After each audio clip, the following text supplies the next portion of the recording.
kechagina ham aytishyapti, voy o'zingiz qanaqa tez bunaqa ozib oldingiz, yaqinda tug'dingiz-ku, hali bolangiz bir yosh bo'lmadi, terlaringizda bitta ham atyoq yo'q, unaqa deyishyapti-da.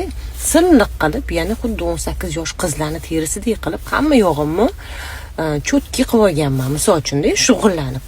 Men pitaniyaga zo'r e'tibor beraman, vitaminlarimni zo'r e'tibor beraman, joy-joyida ichaman.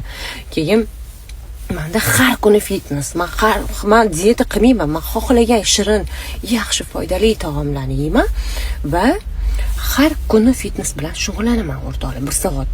Menda darslarimga ozgina hisoblaganimda, shogirdlarimdan olib tashlab hisoblaganimda, o'zim shug'ullanishim har kuni deyarli 1 soat. Shuning uchun meni tanamda kollagen yaxshi ishlab chiqaradi o'rtoqlar. Menda hech qanaqa bir qo'rqinchli narsa yo'q. Shuning uchun menda tez rezultat bo'ladi. Xohlovchilar ham onlayn, ham offlayn sotib olib, ideal tarzda yana ham zo'r ishlaydi.